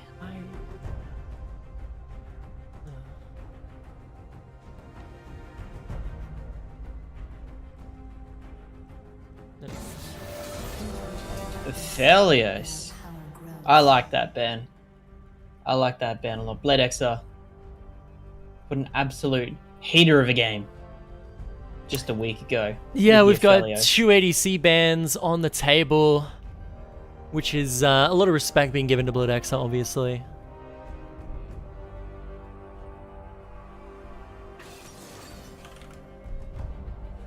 Renekton locked in first here. Pretty reliable. Lane bully. I hate Renekton as a first pick. I think Renekton is one of the worst first picks in all of League of Legends because you are now completely pigeonholed into the exact composition that your team has to go. If you pick any team composition that is not all about supporting Renekton in diving in and running at the enemy team, you will basically have a Renekton that is bad and can't really do anything. Therefore, they need to pick a engage comp or a dive comp, something along that lines, which means that all Corona Spaceship has to do is just pick champions that can kite really well, or pick a poke comp, something along the lines, but just don't allow Renekton to just dive onto your team and you'll be fine. See here, they're picking Kale. It's a combo. Give the Renekton move speed, ult the Renekton. They're just going to basically be picking champions that all fit that one idea. I do have faith in Jewpies Angels and their ability to build a composition that they're going to do that properly. But whether or not Corona Spaceship... they will be trying to build around Challenger for Jade and Blade X most certainly, which could be the reason why we're seeing the picks. You know, really Polly always plays quite solid, and he just plays around his lane really well. Dive heavy ADC. Oh. Wants to run at the enemy. Makes a lot of sense. They do have Karma and Set, though, which I don't think Set's exactly the type of champion that I would expect out of the top lane. I think something like a Shen or a Malphite or something along those lines might have fit the bill a little bit better, but nevertheless... Oh, see, these are engaged junglers, which... I mean, again, Quad Pro literally said it in the meeting. Try not to think too much about our comp, so I'm not going to, Indeed. but you really do want to be picking those kind of peel kite type of compositions into something like the Renekton, just because it's so obvious from the get-go exactly the type of team comp you're going to be playing as soon as you lock in Renekton. Well, you might be right here. This could be Karma top, Set support, Jarvan fourth in the jungle. It Could very well something be. real spicy. Karma still flexes mid lane even then, so does Set. So Karma they are really is- trying to buy time for On Fleek. Karma is, I'm not sure how the Karma matchup goes, because I know Karma used to stomp Renekton, like, really hard, but then they made it so that Renekton's W, like, one-tap shields at some point, so maybe she doesn't beat him as hard anymore. I don't know, we'll have to see, but either way, Thresh and Nautilus going to get taken away here, wanting to make sure to take away the CC supports that can help really enable Samira to snowball. More targeting of On Fleek here. A lot of high agency champions with lots of active buttons mobility. He's going to be very pressed to find something that might be comfortable avoiding the dive composition that Jewpies Angels are starting to build. I do like Tristana here. You're able to ult away the Renekton, keep him off your team. Absolutely. You're able to use the rocket jump for added bits of mobility. Goomba stomping the Samira when appropriate, which is never. So, I have to see how they round this out. Yeah, it's basically going to come down to the lane if Samira is able to W the E from Tristana. Because if she is, she probably wins the trade. If she doesn't, she probably loses. Alpha Arcasia's infamous Fiddlesticks getting locked in here, though, not a surprise. You're picking a engage dive composition with a Renekton. Fiddlesticks, great jungler at facilitating that, one that Alpha Arcasia has plenty of comfortability on, so really no surprise seeing that one locked in. And to round out the composition, they're looking for likely a support here. Something like the Galio, again, engage champion. You can tell the entire style of team that they're going to be running, again, just from that Renekton lock-in. But this will be could the be fine. tell. As long as their mid laner here is something good, or they lock in a top laner here and end up going for a Karma mid, which I think is fine, because they're likely going to be running it into this There you Kale. go. and that's going to be a Lucian. So this Lucian is definitely going to be beating on Kayle very, very heavily. Kayle does have to watch out to not kind of feed to the Lucian. Very hard matchup for her in the early game. I would like to see this set go paired with the Tristana, not the Karma. I would much rather see this Karma go top lane. But doesn't look like that's going to be what they're doing. Oh, they're actually changing it around. They're putting the Renekton to match the Lucian here in the mid lane and not the Kayle. Oh, the mind games. They're happy to play it. Happy to tango. And see, that's the thing. Set as well is going to do maybe just as good into the Kayle. Maybe not as good as Lucian would, but the big thing here, right, is that Renekton, unlike how he would do into the Set, where, you know, you blow your burst damage and then Set has that massive haymaker to swing back at you. Kayle is not really that sort of a champion that you're going to be able to get off those massive haymakers very easily, whereas Renekton has now a lot of kill pressure on this Lucian. He has to be careful. Absolutely. I completely agree. I do think we might even see Hunt just walk through to the top lane and maybe Set plays mid. It could just end up being a lane swap entirely in general here. I do think Karma definitely would play better into the Renekton holistically. I think the Set counters the Galio, or at least can contest with it far harder. The dive of Samira Galio without any form of CC to stop him charging up that area taunt is going to be really brutal. And obviously he's going to have to time his rocket jumps really carefully to make sure that he avoids getting locked down, because they've got no other option to get out of these fights. Yeah, that was the main reason that I said Set should be played support here, is just if you see Galio charging that W, he can just pop the face smasher, the skull smasher, whatever the ability is called, the E, and cancel out that Galio Face W breaker! Taunt and make it so that he's not able to taunt the AD carry. Not only that, but, you know, obviously Samira, very low range AD carry who wants to dash in and jump right on top of you. And Set is more than happy for you to do that. You want to do that, you're going to get stunned, you're going to get smacked, you're going to get hit by a massive true damage nuke, and Samira's just going to die really quickly. So I think Set makes a lot of sense in this bot lane. I think Karma makes a lot of sense into Renekton. So I think these champions that they've picked are actually quite good, but I think the lanes that they've chosen to put them in are maybe not optimal. So again, that is probably just a comfort thing that we heard coming out of QuoPro before the game even started. Yes. But we'll see if it comes back to bite them. You know, if Challenger for Jay does roll over this Lucian, then that can be something that they can definitely look back at and say, well, you know, we could have put this Lucian top against the Kayle, put the Karma mid, and then stuck the Set in the support role. But at the end of the day, who knows? But what I do know is that we should probably have a quick look at our sponsors before we hop into our final game. And our major sponsors for this season are the Territory Zone, Paul's Iced Coffee, celebrating 60 years here in the top end, the Northern Territory Government, and McDonald's Group Darwin, as well as all these lovely minor sponsors that you can see here. Shout outs to absolutely all of them. They are giving away discounts as well to all of our NTEL competitors. So if you want to make sure to check it out, scan the barcode on the screen right now. You see that one down in the bottom right corner. If you scan that barcode, it will take you to a page where you can claim all of your sponsor perks, which is discounts at all of these locations. I know I've already taken advantage of this myself. I've gone to Wicked Energy, grabbed myself a nice tub of some energy drink, and got myself a nice little discount for it for absolutely no effort. Just let them know that I was part of NTEL, showed them the stuff they needed to see, and that was that. So it's really simple and straightforward, and absolutely every single place on this screen you can claim something at, so make sure to get amongst it, get involved. But we are about to hop into game, and Gator, what exactly are your predictions for how this early game is going to play out specifically?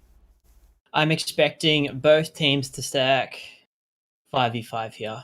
I'm at least expecting Corona Spaceship to stack up 5-man and look for some form of pick in the early here.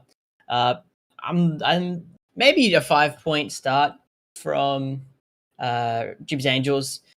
Holistically, moving into the 5-minute mark, I'm expecting to see a pretty slow game, a lot of bot mid focus out of Jewpies Angels. It could really go anywhere from the perspective of Corona Spaceship. I would really like to see the effort be put onto Hunt and Pandemonium. I think on Fleek, they just take it easy, farm up slow in the bot lane, play it safe. You give Blade Extra an inch, and you will regret it. So I'm expecting to see some safe gameplay, relying on the Karma Shield and the poke, and waiting out for a 5v5. Yeah, one big Or at thing least here quite from broken move. Corona Spaceship that I'm going to be putting a lot of emphasis on is the vision game. I think vision is going to be so important for these players because, oh, you were right, actually. We're going to see Lucian going up into the top lane, matching against whoever might be going up there. Just based on how they were pathing, I would imagine he's going top. Looks like Set Indeed. going mid against this Renekton. Makes a lot of sense. We'll see if they double fake out, but it doesn't look like it. Looks like Challenger for Jade sitting comfortably in this mid lane right now. But as I was saying, I think the vision game is going to be super, super important because I'm not sure if you've seen much of Alpha Arcasia's Fiddlesticks, but he really is just a master of getting those Fiddlesticks counter gank angles. Obviously a good ganker in his own right and a very good Fiddlesticks player, but really what has made this pick so scary over the past, historically, is his ability to counter gank from out of the fog of war.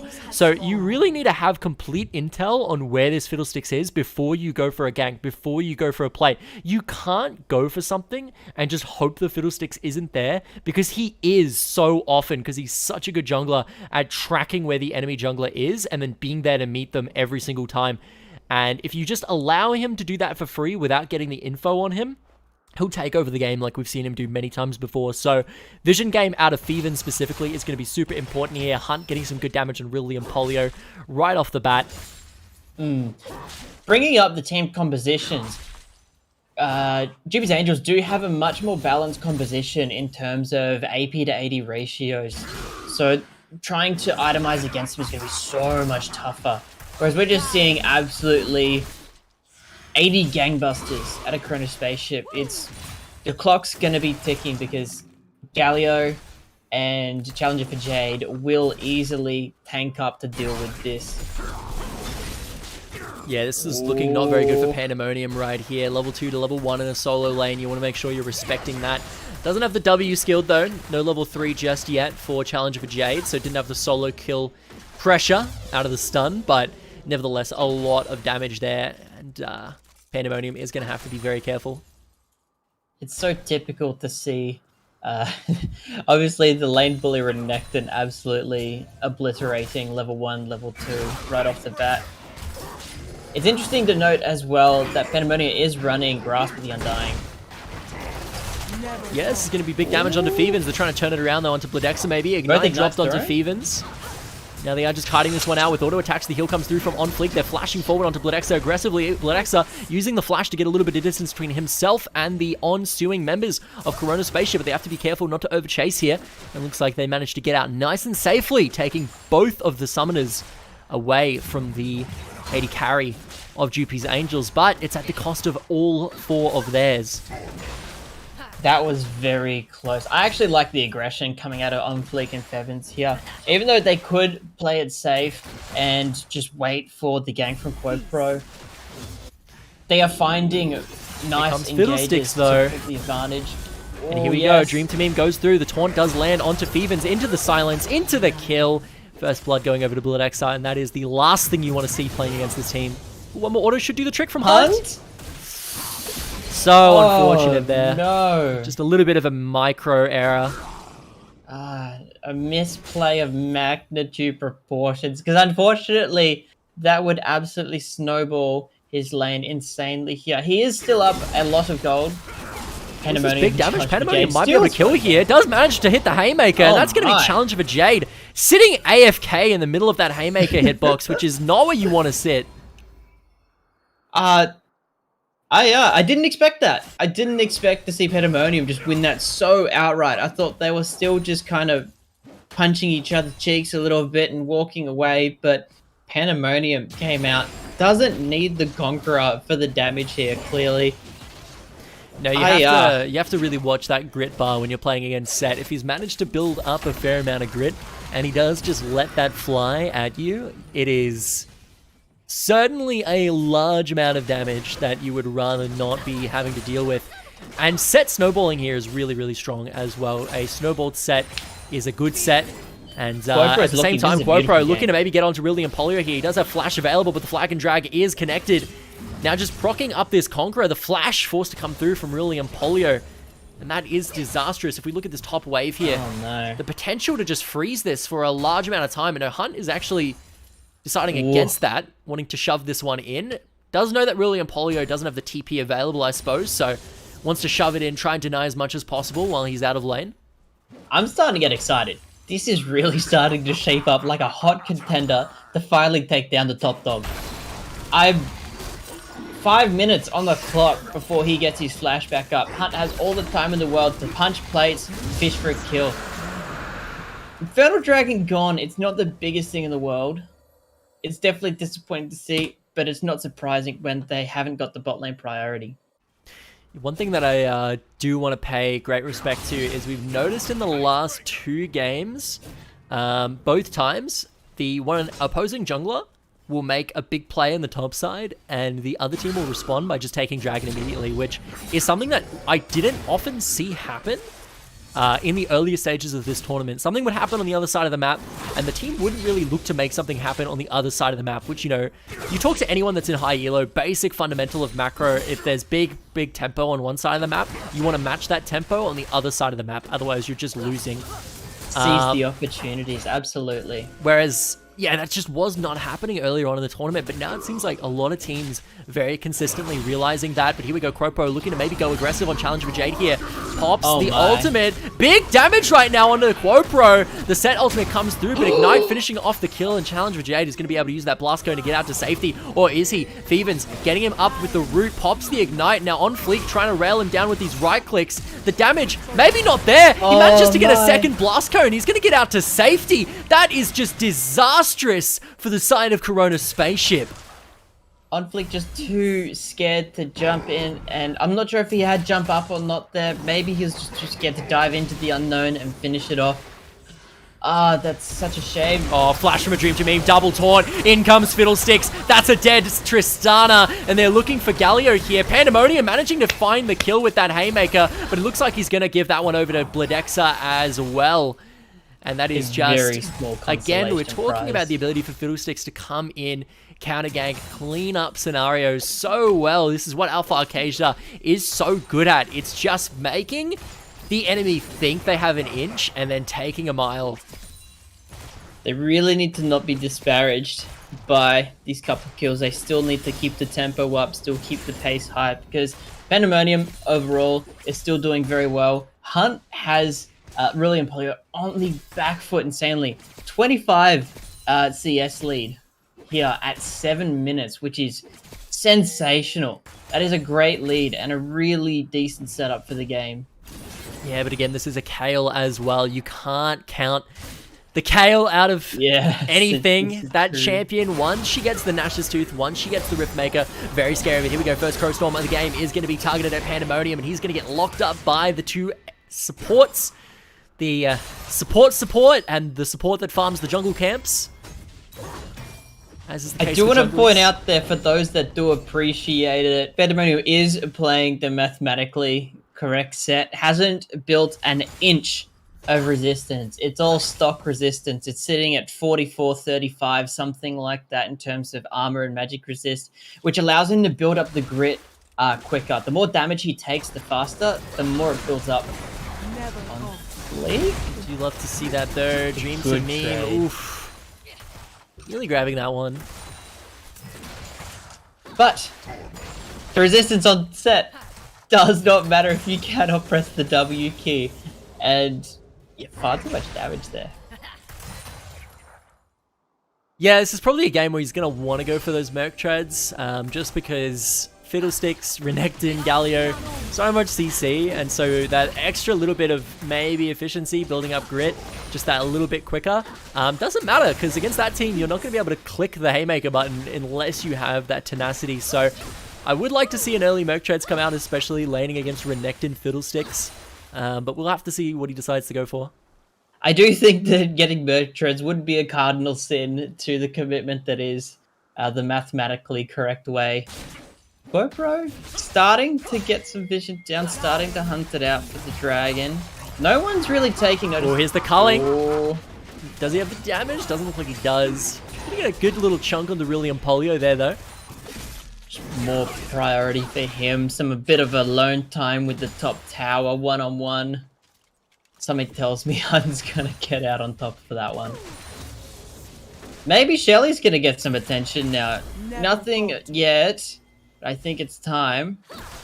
Are they going to be giving the second dragon? Alpha Arcade is looking for a gang. Big Crow Storm, two-man fear, and they're just going to clean those up nice and solid.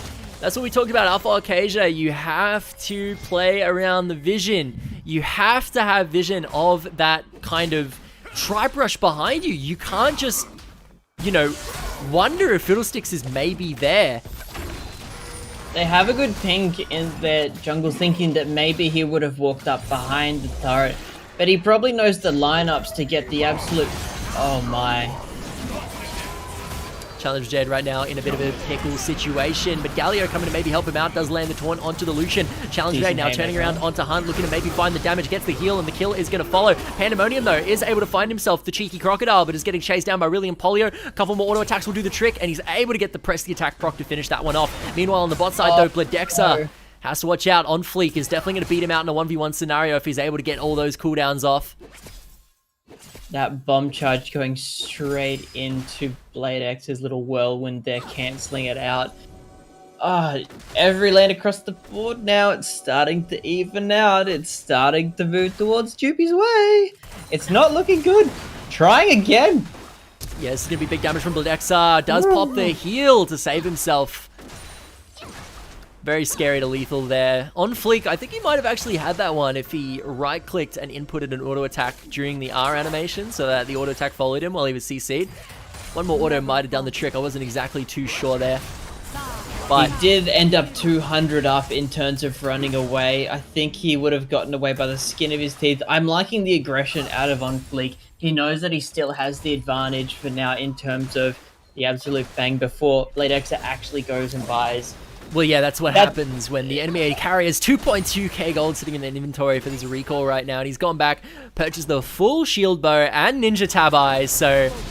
Or opportunities lost now. Steel caps, I should say. There won't be another opportunity for On Fleek to continue playing that kind of style, jumping on top of Blade X's head. So now they need to come up with a new idea, new strategy. Really want to be seeing this laning phase end very surely. It is not good for Chrono Spaceship.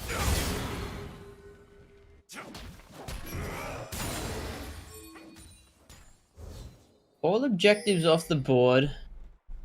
Corpro's looking top, not really finding anything. Yeah, one thing Pandemonium has to watch out here, though. Challenge for Jade, that's a lot of damage. Ults him under the tower. Haymaker available. Does land the damage onto Challenge for Jade, and the healing tries to come through, but a Dream to Meme finishing that one off just before the flash was able to get Pandemonium out to safety.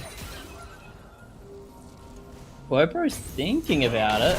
Oh my goodness, he's going to lock Challenge for Jade up just about. Meanwhile, on the top side, though, Hunt getting ran down by Alpha Arcadia and managing to find Brilliant Polio. Another kill. Challenge for Jade has to be very, very careful here.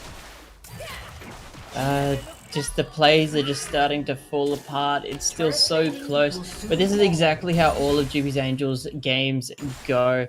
They are so methodical in how they actually take these fights. They're very slow, very cautious in how they do it, but they do longer fights.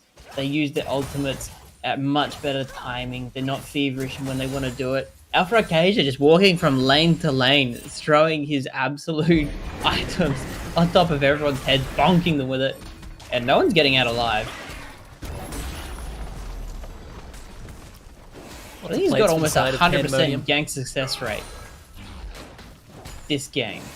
Yeah, no, he's very scary on this champion. This champion's usually banned away from him, but you would think if you're going to let it through, it means you have a plan for it, because if Fiddlesticks is up, On Fleek will almost but certainly pick it. You did warn me. You did warn me. You said it was going to happen. Just did not expect it to this severity. A lot of attention being focused on the bot side. Dragon's still not up for a minute 20.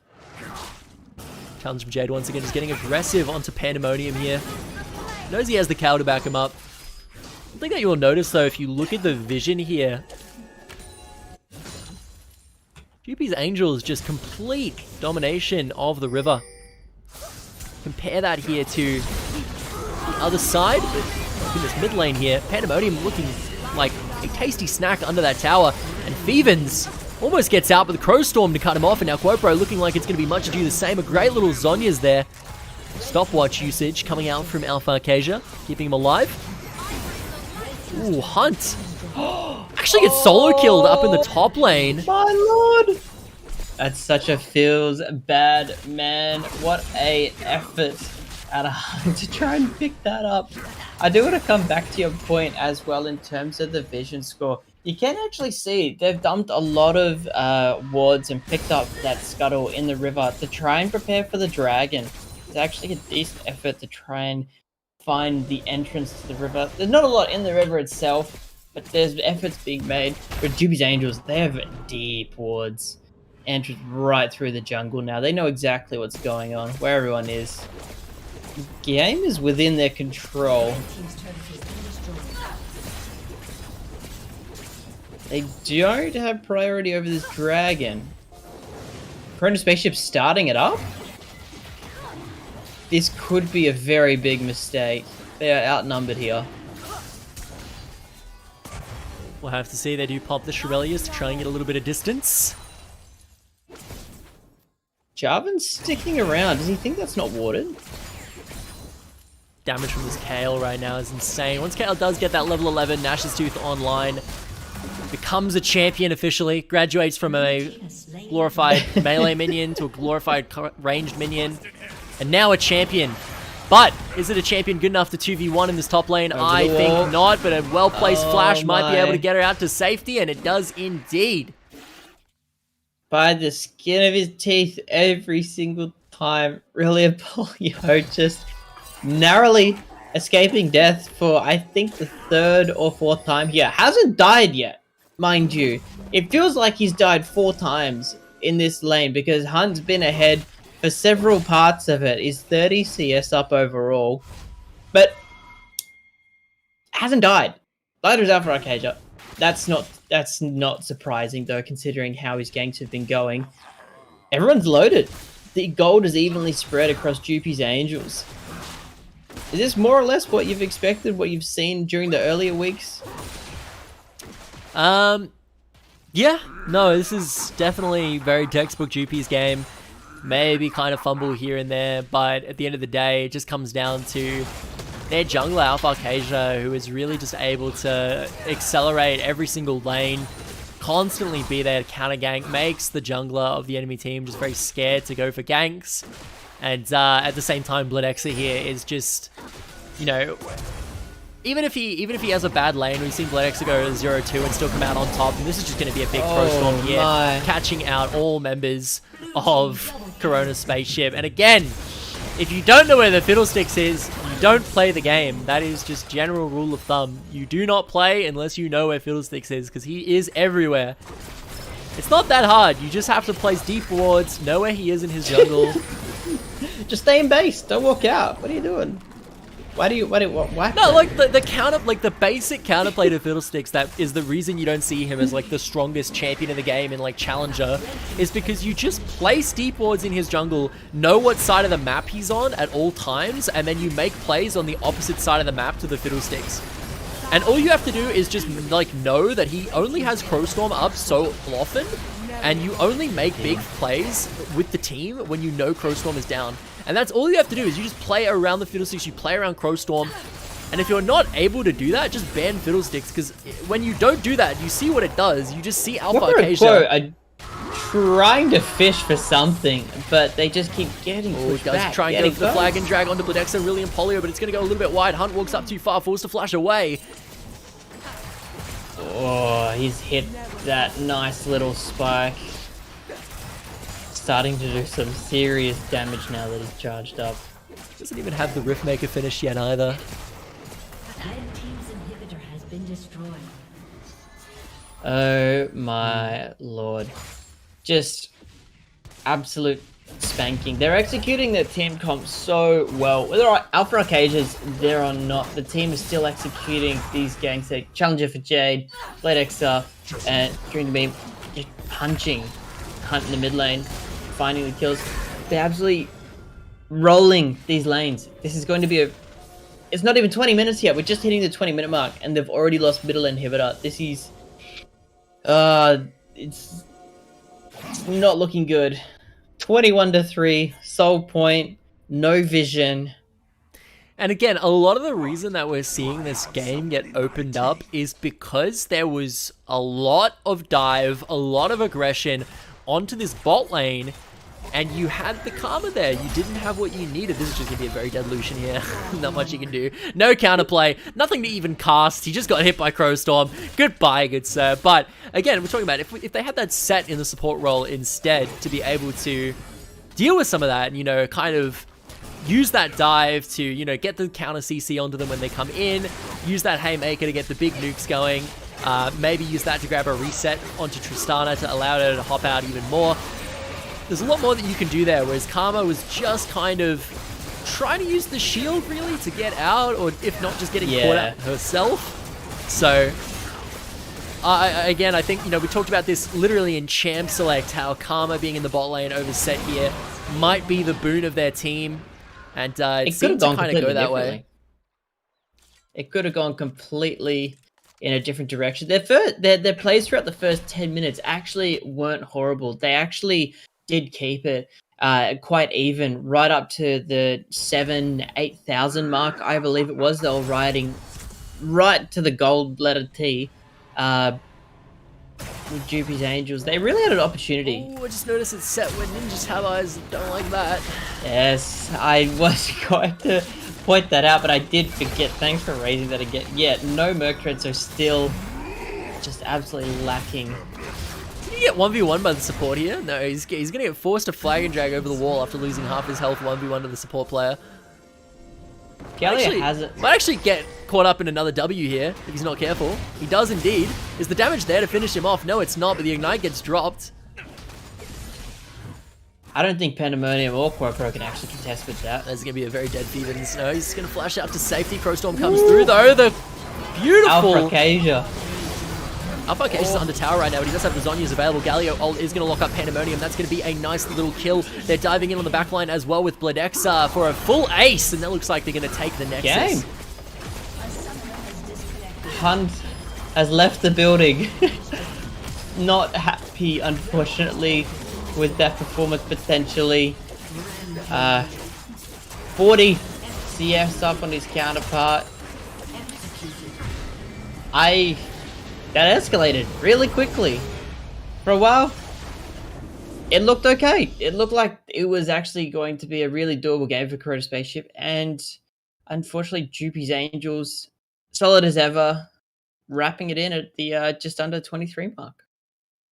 Yes, certainly. Well, if we want to have a quick look at exactly what went down here and talk about MVPs, looking at the graphs here, lost so much damage from this Renekton. He was really just trading blows onto this set for basically the entire game. But MVPs, I mean, you could really make a case for Alpha Arcasia. He just, again, you give this you give this man fiddlesticks and he will just do this to your game. Like, if you give him fiddlesticks, you either need to really play around fiddlesticks, or you are gonna just have fiddlesticks just delete you. And, you know, you would usually think that fiddlesticks is not gonna be much of a factor until Crowstorm comes online, but he is just so good at using Predator to just run into lanes and, like, smack you with a fear, and then that's it, you're done, like, GG. And that's what good Fiddlesticks players will do, is they'll use Predator to gank pre-6, and then post-6, you just have a Fiddlesticks that is just doing regular Fiddlestick stuff as well. So, I don't know, you really have to play around this guy, because he is just so proficient on this champion, but that's not to say that there aren't other players who deserve some recognition. I think the other one being A Dream to Meme, who played this bot lane very, very well, was creating tons of space for his team, landing multiple 2-man or even 3-man taunts in those bot lane skirmishes. But what are your thoughts exactly? Yeah, I think Alpha Acacia easily takes that one home. I think, yeah, again, 100% gank success rate, I think, throughout this game. It's probably incredibly close to that if you actually go and take a look and count it up.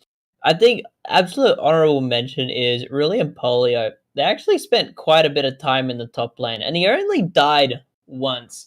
And he came so close to just absolutely inting his brains out to the Lucian, but didn't fall down, didn't give it. Now, it's not to say that Hunt didn't misplay on several of those engages there, but Brilliant Bollier held it together and actually played an integral part in absolutely sweeping the team in the mid to late game.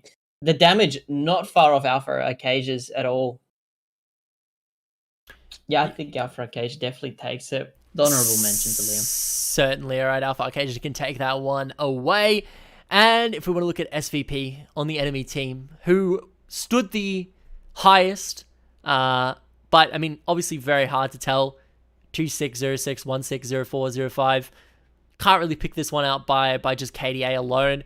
If you look at the damage graph exactly, we do see Pandemonium at the top, and that was honestly going to be who I was going to recommend because he did get first blood. He did solo kill Challenge for Jade, and Challenge for Jade was still kind of getting the smackdown from Pandemonium for quite some time, and it was Alpha Arcasia and a Dream to Meme that ended up really shutting him down in the mid lane. It was not Challenge for Jade himself that ended up winning mid. It was kind of, Alpha Arcasia and a Dream to Meme making those rotations, helping him out, and, overall being the better team in this game. But I think in terms of the better mid laner in the 1v1, I do think it was actually Pandemonium, and I can't say that about maybe any other lane, except maybe you could make an argument for On Fleek, but I think that just falls down to, Tristana being very scary early on for someone like Samira, who is kind of short range and has to walk up into that satchel charge range. Again, your thoughts? Yeah, I agree. I think that it definitely goes to Pandemonium. He was in a tough matchup there. They could have swapped things around, could have sent him to the support position to play the match differently. I don't actually know the set Renekton matchup specifically and how that should be playing out in a perfect world scenario.